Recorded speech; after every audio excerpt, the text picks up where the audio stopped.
अस्सलाम वालेकुम स्टूडेंट्स। आज हमारे साथ फर्स्ट ईयर केमिस्ट्री का यूनिट नंबर 7 केमिकल इक्विलिब्रियम की चैप्टर से एक टॉपिक है इंडस्ट्रियल एप्लीकेशन ऑफ ले चार्टियर प्रिंसिपल।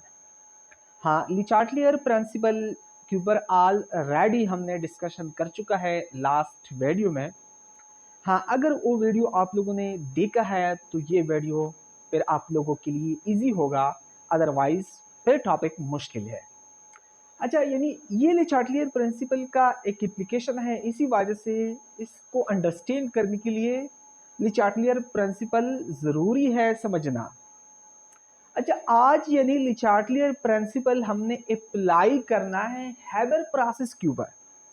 हेबर प्रोसेस स्टूडेंट्स, ये NH3 का अमोनिया का सिंथेसिस का प्रोसेस है।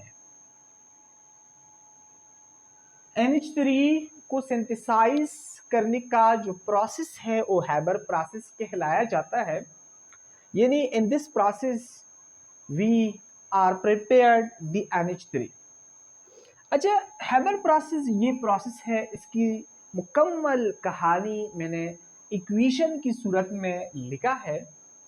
नाइट्रोजन गैस हाइड्रोजन गैस जब इन कंडीशन की मौजूदगी में आपस में रिएक्शन करे तो रिजल्ट में हासिल होता है NH3।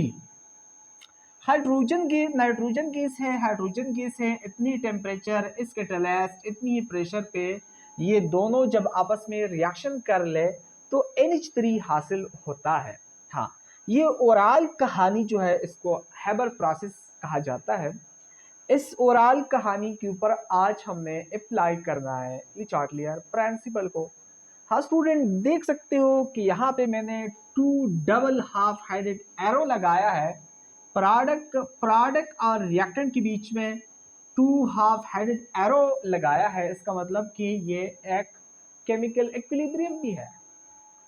ले चार्टियर प्रिंसिपल कहता है कि किसी भी केमिकल इक्विलिब्रियम की कंडीशन डिस्टर्ब होने से केमिकल इक्विलिब्रियम री एस्टेब्लिश होता है। यानी किसी भी केमिकल इक्विलिब्रियम में रिएक्टेंट या प्रोडक्ट कंसंट्रेशन चेंज होने से केमिकल इक्विलिब्रियम री एस्टेब्लिश होता है, या टेम्परेचर या प्रेशर या कैटलिस्ट होने से भी केमिकल इक्विलिब्रियम डिस्टर्ब हो जाता है और फिर री एस्टेब्लिश होता है। अच्छा, सबसे पहले बात नोट करना है कि इफेक्ट ऑफ कैटलिस्ट। हाँ, अगर हम कैटलिस्ट का क्या इफेक्ट होता है केमिकल इक्विलिब्रियम के ऊपर। इफेक्ट ऑफ कैटलिस्ट का मतलब कि कैटलिस्ट का क्या इफेक्ट है इस तरह केमिकल इक्विलिब्रियम के ऊपर नोट करें। ले चार्टियर प्रिंसिपल में भी मैंने काफ़ी डिटेल के साथ बताया है कि catalyst has no effect on chemical equilibrium. Catalyst only reach the earlier of chemical equilibrium. Catalyst presence होने की वजह से केमिकल इक्विलिब्रियम सिर्फ जल्दी आ जाता है। कैटलिस्ट ना होने की वजह से केमिकल इक्विलिब्रियम आने में थोड़ा देर लगता है, लेकिन कैटलिस्ट प्रेजेंस होने की वजह से केमिकल इक्विलिब्रियम जल्दी हासिल होता है। बाकी कैटलिस्ट का कोई इफेक्ट नहीं है केमिकल इक्विलिब्रियम के ऊपर। नेक्स्ट है इफेक्ट ऑफ कंसंट्रेशन। यह हेबर प्रोसेस है। हेबर प्रोसेस के ऊपर हमने ले चार्टियर प्रिंसिपल को अप्लाई करना है। हाँ, ले चार्टियर प्रिंसिपल में इफेक्ट ऑफ कंसंट्रेशन हमने डिस्कस किया है। यहाँ पे नाइट्रोजन और हाइड्रोजन रिएक्टेंट है। हाँ, नाइट्रोजन और हाइड्रोजन की कंसंट्रेशन को इंक्रीज होने से, इन दोनों की कंसंट्रेशन इंक्रीज होने से या इन दोनों में से किसी एक का कंसंट्रेशन इंक्रीज होने से यहाँ पे पेयर फॉरवर्ड रिएक्शन काज होता है। यानी यहाँ पे केमिकल इक्विलिब्रियम सपोज मौजूद है।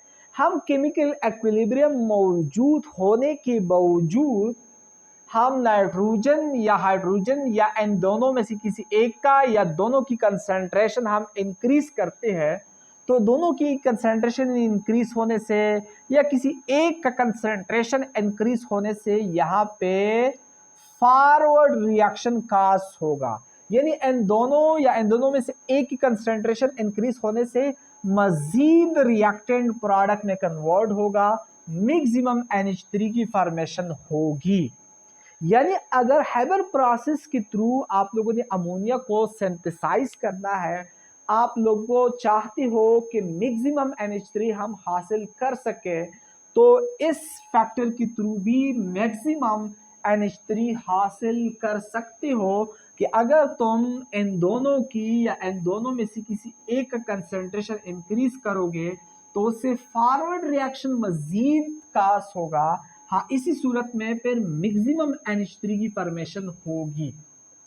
अच्छा, दूसरी बात की तरफ देखिए, N2H2 कंसंट्रेशन कम करने से, इन दोनों की कंसंट्रेशन कम करने से या इन दोनों में से किसी एक का कंसंट्रेशन कम करने से, यानी केमिकल इक्विलिब्रियम मौजूद है, केमिकल इक्विलिब्रियम मौजूद होने के बाद अगर हम इन दोनों की कंसंट्रेशन यहाँ से हम कम करें या कुछ कंसंट्रेशन इसका हम रिमूव करें, इन दोनों का या इन दोनों में से किसी एक का, तो उससे बैकवर्ड रिएक्शन कास्ट होगा। फिर इसी सूरत में मिनिमम NH3 की फॉर्मेशन होगी। यानी रिएक्टेंट की कंसंट्रेशन कम होने से प्रोडक्ट फिर अगेन रिएक्टेंट को कन्वर्ट होता है, तो फिर इसी सूरत में कम प्रोडक्ट हासिल होता है। यानी इन दोनों की कंसंट्रेशन अगर हम केमिकल इक्विलिब्रियम से कम करें तो मजीद NH3 रिएक्टेंट को कन्वर्ट होगा, केमिकल इक्विलिब्रियम पर दोबारा री एस्टेब्लिश होगा। आगे देखें, NH3 की कंसंट्रेशन को इंक्रीज करना, या केमिकल इक्विलिब्रियम मौजूद है, NH3 का कंसंट्रेशन हम ज्यादा करें, यानी बाहर से इस केमिकल इक्विलिब्रियम को अगर हम अमोनिया ऐड करें तो बाहर से NH3 को ऐड करने से यहाँ पे NH3 का कंसंट्रेशन इंक्रीज होगा, फिर उसी से भी इसी का कंसंट्रेशन इंक्रीज होने से भी बैकवर्ड रिएक्शन कास्ट होगा। आप लोगों की मजीद NH3 भी रिएक्टेंट में कन्वर्ट होगा, क्योंकि एक केमिकल इक्विलिब्रियम को रीएस्टेब्लिश करने के लिए जो आपने बाहर से NH3 ऐड किया है तो उससे तो केमिकल इक्विलिब्रियम डिस्टर्ब हो जाता है, क्योंकि हमने ऑलरेडी पढ़ चुका है कि केमिकल इक्विलिब्रियम के दौरान रिएक्टेंट और प्रोडक्ट कंसंट्रेशन रिमेन कांस्टेंट होता है। दोबारा सुन ले, हमने ऑलरेडी पढ़ चुका है कि केमिकल इक्विलिब्रियम के दौरान प्रोडक्ट और रिएक्टेंट कंसंट्रेशन रिमेन कांस्टेंट होता है। जब हम बाहर से NH3 मजीद ऐड करें तो बाहर से NH3 ऐड होने से इसका कंसंट्रेशन ज्यादा होगा, तो कंसंट्रेशन ज्यादा होने की वजह से केमिकल इक्विलिब्रियम डिस्टर्ब होगा। तो केमिकल इक्विलिब्रियम दोबारा रिस्टोर करने के लिए NH3 नाइट्रोजन और हाइड्रोजन को मजीद कन्वर्ट होगी, तो इस तरह आप लोगों का मिनिमम प्रोडक्ट हासिल होगी। बहुत इंपॉर्टेंट चीज़ है। आगे अगर हम NH3 की कंसंट्रेशन को यहाँ पे हम कम करते जाए तो फिर फॉरवर्ड रिएक्शन खास हो जाता है, तो इसी सूरत में मैक्सिमम NH3 की फॉर्मेशन होती है। दोबारा सुन ले, केमिकल इक्विलिब्रियम यहाँ पे मौजूद है। हाँ, केमिकल इक्विलिब्रियम के दौरान रिएक्टेंट और प्रोडक्ट की कंसंट्रेशन रिमेन कांस्टेंट होता है, लेकिन यहाँ पे केमिकल इक्विलिब्रियम है, NH3 का और रिएक्टेंट का कंसंट्रेशन कांस्टेंट होगी। हाँ, जब हम NH3 यहाँ से रिमूव करें तो इसका कंसंट्रेशन तो कम होगी, NH3 कंसंट्रेशन डिक्रीज। किस तरह डिक्रीज करेंगे? अगर यहाँ से हम NH3 को रिमूव करें, कम करें, तो इसका कंसंट्रेशन कम होगा। जब कम होगा तो उससे तो केमिकल इक्विलिब्रियम डिस्टर्ब होगा। जब केमिकल इक्विलिब्रियम डिस्टर्ब होगा तो अनस्टेबिलिटी आ जाएगी यहाँ पे। तो ये इक्वेशन क्या करेगा या ये रिएक्शन क्या करेगा? केमिकल इक्विलिब्रियम को डिस्टर्ब करने की, दोबारा एस्टेब्लिश करने के लिए ये यहाँ पे N2 और H2 दोबारा NH3 में कन्वर्ट होगा, ताकि रिएक्शन और प्रोडक्ट की कंसंट्रेशन बैलेंस हो जाए। दोबारा सुन ले कि अगर हम NH3 का कंसंट्रेशन यहाँ से निकाले तो उससे तो रिएक्टेंट और प्रोडक्ट की कंसंट्रेशन में अनइक्वलिटी आ जाएगी, मतलब केमिकल इक्विलिब्रियम डिस्टर्ब हो जाएगी। डिस्टर्ब होने की वजह से यहाँ पे ये रिएक्शन क्या करेगा, मजीद नाइट्रोजन हाइड्रोजन मिल के NH3 बना लेगा, ताकि रिएक्टेंट और प्रोडक्ट की कंसंट्रेशन हाँ ये इक्वल हो जाए। इक्वल का मतलब कि कांस्टेंट हो जाए। इसी वजह से जब हम NH3 को रिमूव करते हैं, NH3 का कंसंट्रेशन हम कम करते हैं, तो N2H2 मजीद रिएक्ट करके NH3 बना लेगा, तो इस तरह मैक्सिमम प्रोडक्ट मिलेगा।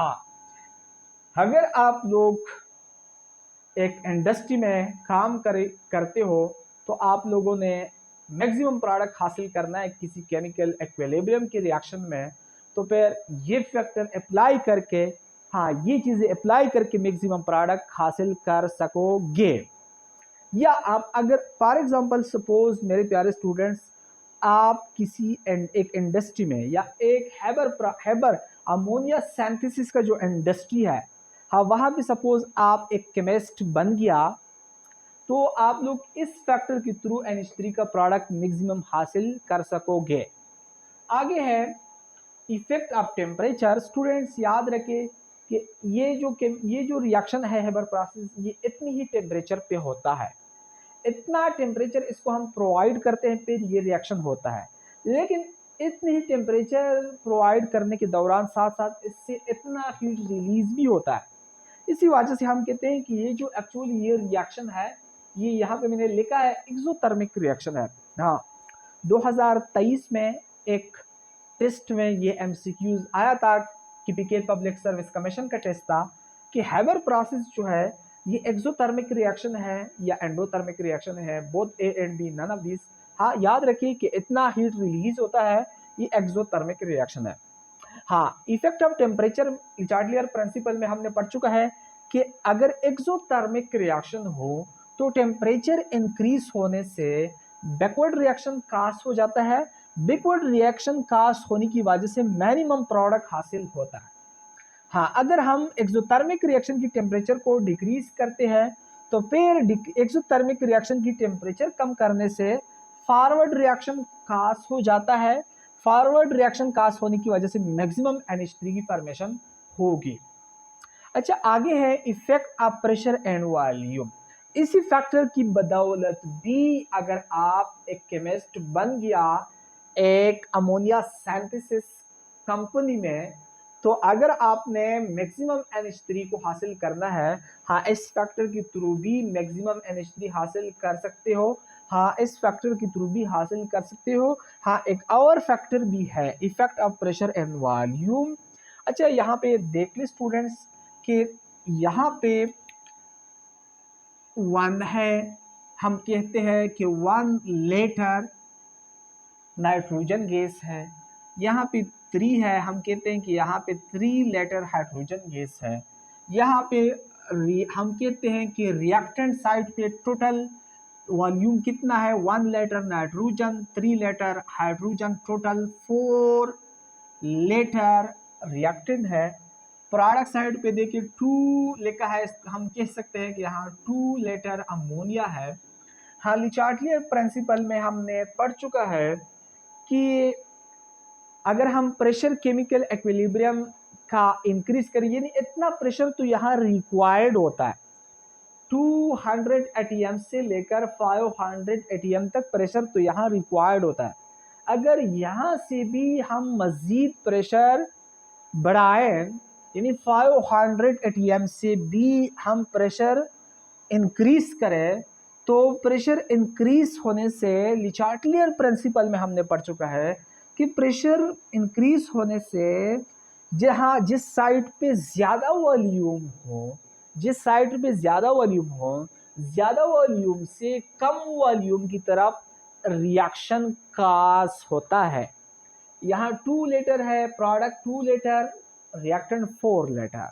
लिचार्डलियर प्रिंसिपल कहता है कि अगर तुम प्रेशर को इंक्रीज करोगे केमिकल इक्विलिब्रियम का, तो इक्विलिब्रियम उस तरफ शिफ्ट होगा जिस तरफ वॉल्यूम कम हो। यहाँ पे अगर हम प्रेशर यहाँ से भी मज़ीद इंक्रीज करें, तो इस साइड पे तो वॉल्यूम ज़्यादा है, तो या इस साइड पे कम है, तो यहाँ पे केमिकल इक्विलिब्रियम रिएक्टेंट से प्रोडक्ट की तरफ शिफ्ट होगा, मतलब कि फॉरवर्ड रिएक्शन कास्ट होगा। प्रेशर बढ़ाने से आप लोगों की मजीद रिएक्टेंट प्रोडक्ट में कन्वर्ट होगा, हाँ मैक्सिमम NH3 हासिल होगी। हाँ अगर यहाँ पे हम प्रेशर को कम करें, प्रेशर कम करने से, हाँ प्रेशर कम करने से कम वॉल्यूम से ज्यादा वॉल्यूम की तरफ केमिकल इक्विलिब्रियम शिफ्ट होता है। अगर हम यहाँ पे प्रेशर कम करें तो फिर इस साइड पे तो वॉल्यूम कम है, इस साइड पे तो ज्यादा है, तो फिर कम वॉल्यूम से ज्यादा वॉल्यूम की तरफ केमिकल इक्विलिब्रियम शिफ्ट होता है और NH3 अगेन कन्वर्ट होगा रिएक्टेंट को, यानी NH3 मजीद रिएक्टेंट में कन्वर्ट होगा। ठीक है स्टूडेंट्स, ये इस टॉपिक का मकसद ये था कि अगर आप लोग किसी इंडस्ट्री में जाएं तो वहाँ पे किसी भी रिएक्शन में अगर रिवर्सिबिलिटी आ जाता है, केमिकल इक्विलिब्रियम आ जाता है, तो आप लोग फिर उसी रिएक्शन में किस मेथड के थ्रू ज़्यादा प्रोडक्ट हासिल कर सकोगे। हाँ ये सारी चीज़ें अप्लाई करके आप लोग मैक्सिमम प्रोडक्ट हासिल कर सकते हो। ये ले चार्टलियर प्रिंसिपल का एप्लीकेशन है। अच्छा उसके अलावा स्टूडेंट आप लोगों की जो KPK का जो टेक्स्ट बुक है, हाँ यूनिट नंबर 7 केमिकल इक्विलिब्रियम में इस टॉपिक के बाद एक टॉपिक है जो उसके ऊपर लिखा है science technology and scientific information, या ये इस तरह कुछ चीज़ें लिखा है, साइंस टेक्नोलॉजी वगैरह लिखा है। उसी में ये वाला रिएक्शन दिया गया है S2 + O2 R2SO3। हाँ इसके ऊपर ये तो कंटेक्ट प्रोसेस है, इस प्रोसेस को हम कंटेक्ट प्रोसेस कहते हैं, इसके थ्रू हम SO3 को प्रिपेयर करते हैं। हाँ इस केमिकल इक्विलिब्रियम के ऊपर आप लोगों ने खुद ले चार्टलियर प्रिंसिपल को अप्लाई करना है, यह आप लोगों की होमवर्क।